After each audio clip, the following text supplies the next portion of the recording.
Arvin, Aurela, Ayla, Arda, Asbil,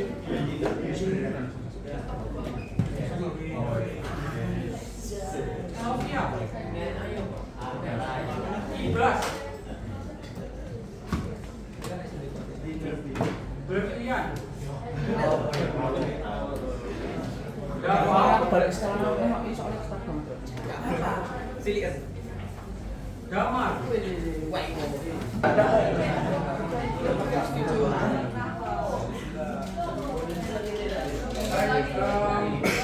kemarin sampai ayat berapa? Masih surat anak atau sudah surat?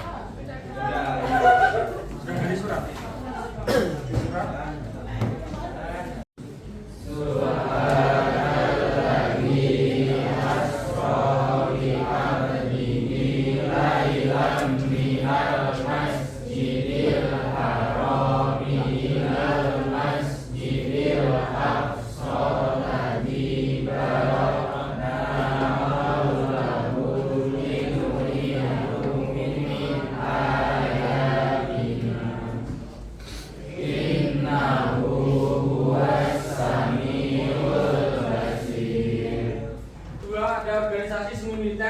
Senindan, Korps Pemuda, Kebodan, Korps Kewaspadaan, Kujinkai, Sintai, Gakutotai.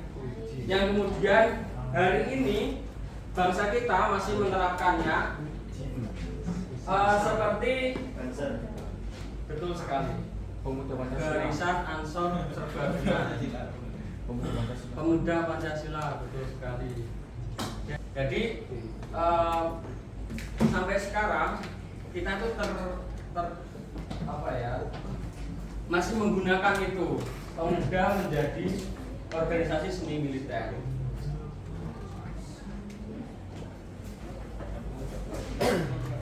Lalu yang kedua ada di bidang pendidikan.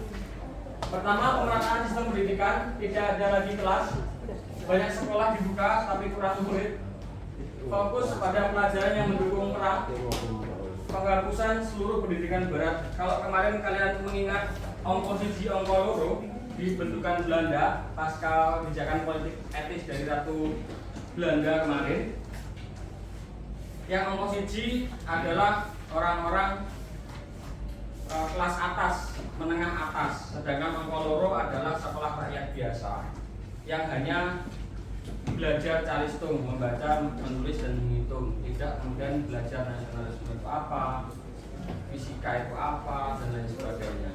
Nah, pada pendidikan Jepang, sistem pendidikan seperti itu dihapus, tidak ada lagi kelas, nggak ada Ongkosiji, nggak ada Ongkoloro.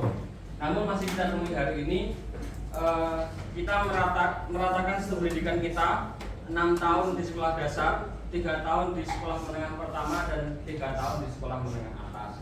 Itu adalah peninggalan Jepang yang masih kita rasakan sampai saat ini.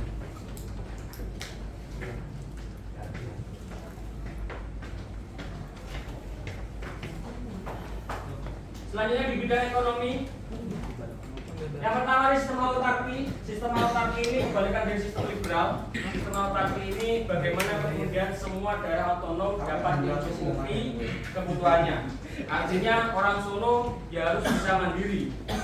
Seperti apa yang dikatakan Pak Prabowo misal, kalau cabai mahal, tanam setiap rumah 5 pot cabai.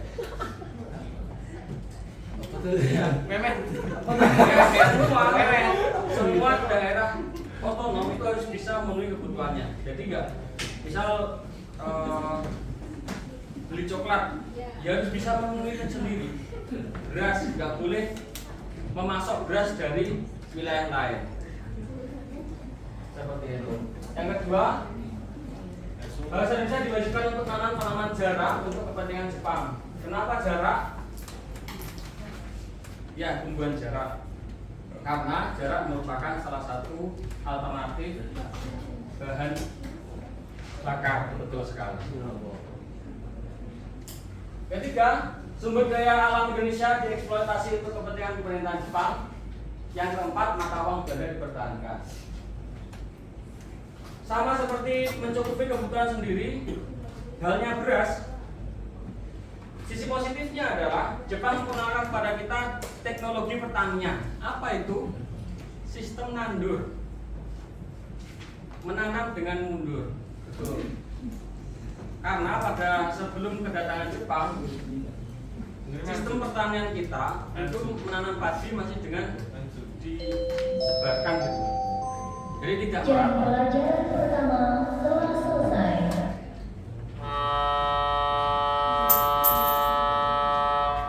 Nah, Mohon perhatian. Jam pelajaran jadi kedua segera. sistem pertanian kita yang kita temui hari ini, kenapa padi itu berjajar lurus? Itu peninggalan Jepang. Pada mata pelajaran berikutnya. Di bidang sosial, tentu kita mengenal Romusa, kerja paksa. Kenapa demikian ya? Karena itu, karena masing-masing daerah harus memenuhi kebutuhannya sendiri, kebutuhan apapun harus dipenuhi sendiri. Yang kedua, tonari bumi atau bumi, sistem RT RW yang masih kita temui hari ini. Belanda hanya meninggalkan sistem karesidenan atau mungkin kalian mengenalnya sebagai Wong Solo itu. Bahkan plat kendaraan bermotor itu hanya peninggalan Belanda gitu ya. Dan karesidenan itu dibagi atas plat kendaraan bermotor itu. AD karesidenan Solo Raya, AB Jogja, plat B Jakarta, B Jakarta, plat L Surabaya, plat N Malang, Pasuruan, Probolinggo, Lumajang. Nah, itu pembagian karesidenan sistem Belanda. Di Jepang lebih mendetail lagi sampai ke RT RW, kepala desa, kecamatan.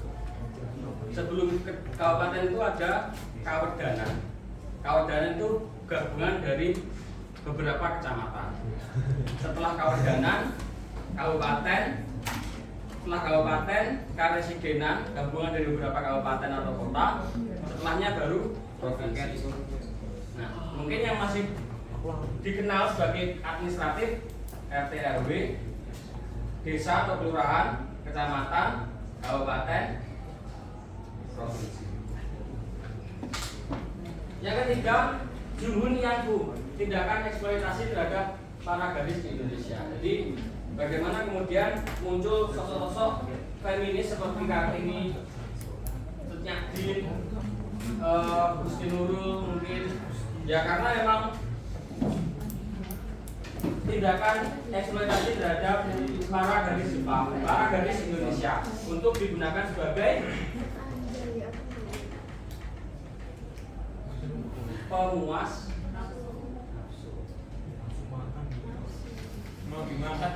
susunan sistem sosial. Yang pertama tentu orang Jepang karena dia mempopulerkan dirinya sebagai saudara tua bahasa Indonesia. Yang kedua orang Indonesia. Yang ketiga timur asing. Yang keempat orang Belanda. Ini dibalik. Kalau dulu orang Belanda Indonesia, sekarang dibalik, orang Belanda di bawah.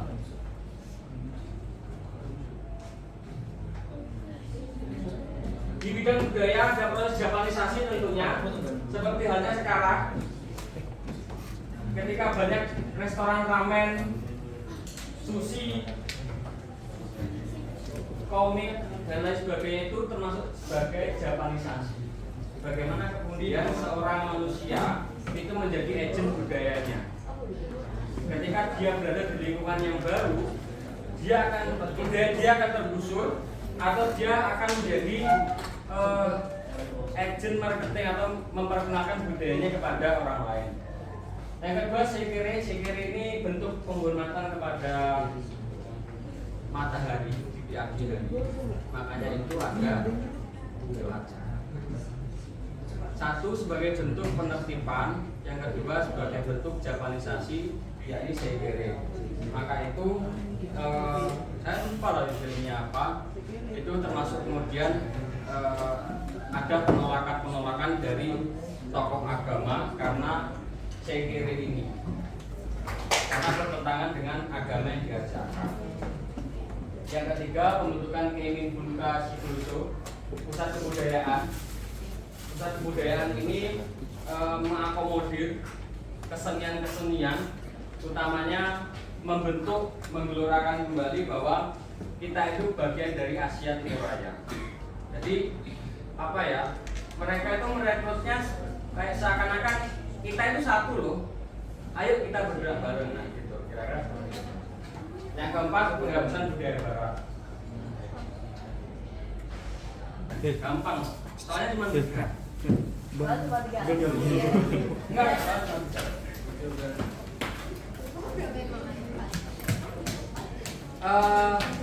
satu akan, yang satu akan. Aduh, abang Tima. Gampang. Satu akan.